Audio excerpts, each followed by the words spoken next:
तो अब देखें सूरतुल आराफ का मजमून इस पैराए में, इस मुकदमे में समझिए आप जरा। मैंने अर्ज किया कि मदनी सूरतें तो हुजूर के फजाइल से भरी हुई हैं,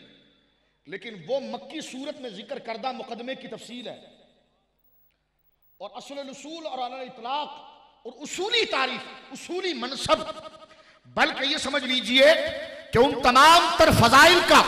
मबदाए अव्वल जो जिक्र किया गया है और असले तारीफ जो जिक्र की गई है, जो औसाफ के जामे के अंदर जिक्र की गई है, वो मक्की सूरतों के अंदर है। सूरतुल आराफ की आयत नंबर 158 तो मैंने आपके सामने पढ़ी, लेकिन इससे पहले जो आयत नंबर 157 है, उस एक आयत के अंदर हुजूर के 9 सिफात जिक्र किए गए। एक आयत में हुजूर के 9 सिफात जिक्र किए गए हैं, जबकि मदनी सूरतों में आप देखेंगे तो ये तरतीब आपको इस एतबार से नजर नहीं आएगी। तो हुजूर के 9 सिफात आयत नंबर 157 में जिक्र किए गए। ये रसूल हैं, नबी हैं, उम्मी हैं, इनका बयान तौरात और इंजील के अंदर मौजूद है। ये नेकी का हुक्म देते हैं, बुराई से मना करते हैं, अल्लाह की पैदा करदा पाक चीजों को हलाल करते हैं, खबीस और नापाक चीजों को हराम करार देते हैं। लोगों की गर्दनों पर जो बोझ शरीयतों का पड़ा हुआ है, ये ऐसा निजाम देते हैं कि उनकी गर्दनों को उससे छुटकारा हो जाता है, और उस बोझ और उस बार से जो उनकी गर्दनें टूटी जा रही है, कमर झुकी जा रही है, इस नबी की बैसत से हम उसे आजादी अता फरमाते हैं। तो जहां ये 9 सिफतें, वक्त मुख्तसर है इसलिए मैं सिर्फ इसी पर आप कनात कर रहा हूं, जहां ये 9 सिफतें, फिर सुन लीजिए 9,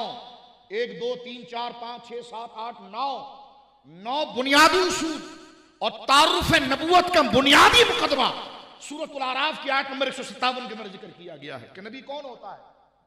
नबी की अजमत क्या होती है, नबी की शान क्या होती है, कि जिसका नाम मोहम्मद अली हो वो किसी चीज का मुख्तार नहीं तो वो तुम्हारा कोई होगा। कुरान ने जिसे मोहम्मद कहा है उसके 9 साफ जिक्र कर दिए गए हैं कि वो मजबूर महज नहीं, उसकी शान कैसी थी मैं जिक्र करता हूं। 9 सिफात के बाद आयत नंबर 158 उसी से मुत्तसिल जब जिक्र की तो फिर हुजूर की तारीफ आई। फरमाया कुल, ए हबीब कह दीजिए, या अय्युहन्नास, ए लोगो जो खुदा की वहदानियत का ऐलान सुन रहे हैं, जो निजात चाहते हैं, जो जमीन में उठने वाली उस सदा जो रब के हुजूर सज्जा तशक्कुर करती है, उसको इम्तिनान और सुकून देना चाहते हैं, तो सुने, या अय्युहन्नास, ए लोगो, इन्नी रसूलुल्लाह इलैकुम जमीआ, मैं तमाम खुदाई के लिए रसूल बनाकर भेजा गया हूं। ये 10वीं सिफत आयत नंबर, वहां पर अल्लज़ीना यत्तबिऊन, वो जिक्र कर दिया गया, अल्लज़ीना यत्तबिऊन करके अल्लाह रब्बुल आलमीन ने जहां पर 9 सिफात का इत्तिबा को मशरूत किया, वहां पर रसूल की एक खासियत यहां जिक्र की जा रही है, और वो ये है कि ये रसूल महज नहीं, फरमाया कि इन्नी रसूलुल्लाह इलैकुम जमीआ, ये वो रसूल है जो तमाम खुदाई के लिए, तमाम कायनात के लिए, तमाम मखलूक के लिए रसूल बनाकर भेजे गए हैं। यहां पर इमाम राजी ने बड़ा प्यारा नुक्ता लिखा है, फरमाइए जो कहा गया कि इन्नी रसूलुल्लाह इलैकुम जमीआ, इस जमीयत और इस कुल्लियत और इसकी वुसअत और उमूम और इस्तिग़राक़ का इतलाक़ कि नबी मुकर्रम सल्लल्लाहु अलैहि वसल्लम तमाम आलम के लिए रसूल बनाकर भेजे गए हैं। तो जो रसूल बनाकर भेजा गया है, तवज्जो चाहता हूं, वो रिसालत और आपको जो दायरा रिसालत की वुसअत दी गई है, ये 40 साल ऐलान के बाद दी गई या हुजूर की विलादत के वक्त दी गई? तो उम्मत के इस बात पर इजमा है कि हुजूर के लिए इन्नी रसूलुल्लाह इलैकुम जमीआ, कि मैं तमाम कायनात के रसूल बनाकर भेजा गया हूं। तो इसका इतलाक 40 साल की उम्र से नहीं, बल्कि जब से सुबह कायनात की इब्तिदा हुई है, तख्लीक आदम से लेकर कायनात जब खत्म हो जाएगी उसके बाद तक का इतलाक इसके अंदर शामिल है। यानी मैं तमाम कायनात के लिए रसूल बनाकर भेजा गया हूं। ये मुकदमा नंबर 2। मैं इसके नतीजे की तरफ पहले आता हूं। पहला मुकदमा यह है कि आपकी 9 सिफतें जिक्र की गई, और 9 सिफत में से खास सिफत यहां पर लाई जा रही है कि तमाम आलम के लिए रसूल है, सिर्फ रसूल नहीं। इन्नी रसूलुल्लाह इलैकुम जमीआ,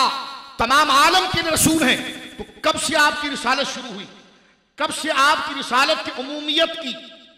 का दर्ज शुरू हुआ,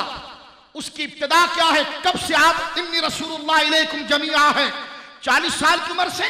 या सैयदा आमिना के बतन अक़दस में आने से? तो उम्मत के इस बात पर इजमा है कि जब से कायनात बनी और वजूद आदम से पहले से नबी मुकर्रम सल्लल्लाहु अलैहि वसल्लम इस लक़ब के साथ मुलक़्क़ब कर दिए गए थे, जिसका इजहार आप पर कुरान मजीद ने सूरह आराफ में कर दिया है। अब आप देखें, जब ये कह दिया गया कि इन्नी रसूलुल्लाह इलैकुम जमीआ, मैं तमाम आलम के लिए रसूल बनाकर भेजा गया हूं, तो फिर तमाम आलम के लिए रसूल बनाकर भेजा गया, और ये उमूमियत का इतलाक आपके दौर से शुरू नहीं हो रहा, बल्कि जब खुदा ने कुन कहकर कायनात बनाई उस वक्त से शुरू हो गया। तो जब उस वक्त से शुरू हो गया तो फिर इब्तिदा और इंतहा, अव्वलीन और आखिरीन आपकी रिसालत के बाजू में आ गए हैं। आपकी रिसालत ने उसे इहाता कर लिया है। तो लिहाजा इसलिए सय्यद आलम सल्लल्लाहु अलैहि वसल्लम ने इसी रिसालत की उमूमियत के लिए बयान फरमाया था कि अबू हुरैरा, मैं तो उस वक्त नबी हो चुका था, वो आदम बैन रूह वल जसद, जब आदम रूह और जिस्म के दरमियान थे। ये हदीस भी हुजूर की इस रिसालत की कुल्लियत और वसअत को जिक्र कर रही है, और ये जामे तिर्मिज़ी के अल्फाज हैं, जबकि मुस्तदरक के अंदर इमाम बुखारी और मुस्लिम के शर्त पर जो अल्फाज है वो ये है कि वबी मुनजदिरुन फी तीनिही, कि मेरे वालिद आदम का खमीर गूंदा नहीं गया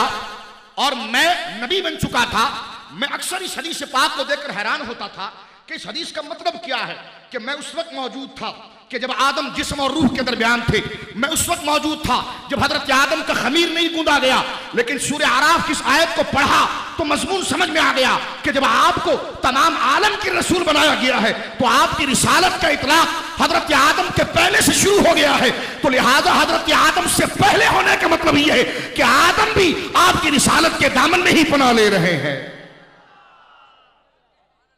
आदम भी आपकी रिसालत के दामन में ही पनाह ले रहे हैं। इसलिए आप देखते हैं मुफस्सिरीन ने अपनी किताबों में दर्ज किया कि जितने अंबिया आए उन्होंने जो उनके मानने वाले थे और उम्मत ने उन्हें देखकर खुदा को जाना, उम्मत ने उनको देखकर दीन को जाना, लिहाजा उन्होंने उनकी तस्दीक के लिए अपना कलमा अता फरमाया कि ला इलाहा इल्लल्लाह इब्राहीम खलीलुल्लाह, ला इलाहा इल्लल्लाह ईसा रूहुल्लाह। इसलिए कि सामने जो कौम खुदा को जान रही है वो ईसा के जरिए जान रही है, वो इब्राहीम के जरिए जान रही है, वो नूह के जरिए जान रही है। तो आने वाले लोगों की तस्दीक को अपने कलमे से मशरूत किया और अपनी तस्दीक को मोहम्मद रसूलुल्लाह के कलमे से मशरूत किया। ये दूसरा इशारा था हुजूर की रिसालत की उमूमियत पर कि औरों को अपना कलमा पढ़वाया और खुद ने हुजूर का कलमा पढ़ा। इसलिए कि इन्नी रसूलुल्लाह इलैकुम जमीआ, कि हमारे आने से पहले तख्ता नबूवत को फैला दिया गया था और असले नबूवत जिस पर हम खिल खिल कर आ रहे हैं वो मुश्क नबूवत ज़ात मुस्तफा।